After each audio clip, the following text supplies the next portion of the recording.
Mais sache néanmoins que dans un temps connu, certains hauts dignitaires issus de notre race noire seront informés de l'existence du contenu de ce livre. Vous voyez, de ce livre. Et plusieurs d'entre eux le réécriront,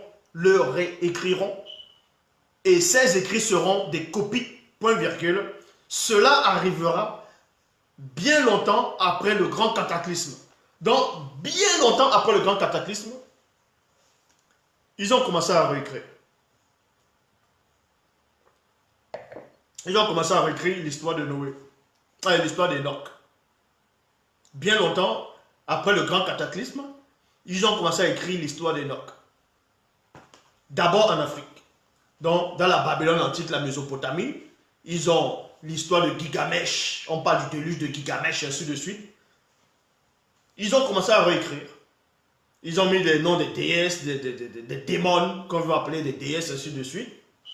Ils ont dit que les hommes faisaient trop de bruit. Et puis les dieux ont décidé de détruire les hommes sur la terre. Et les faux juifs ont repris l'histoire. Ils ont créé l'histoire de Noé biblique dans les Bibles actuelles classiques que vous connaissez.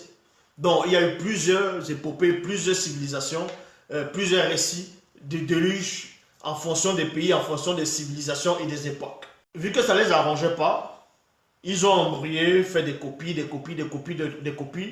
Ils ont fait croire que Enoch parlait de Jésus-Christ. Que Enoch parlait de Jésus, qui devait venir avec ses myriades d'anges.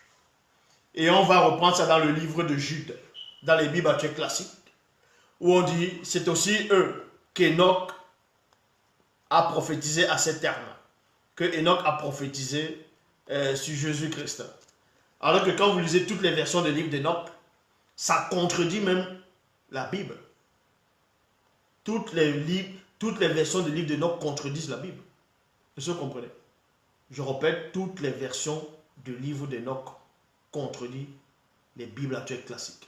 Or, la version authentique, initiale, originelle d'Enoch, du livre d'Enoch, ne contredit nullement Bible. Ça ne contredit pas Bible.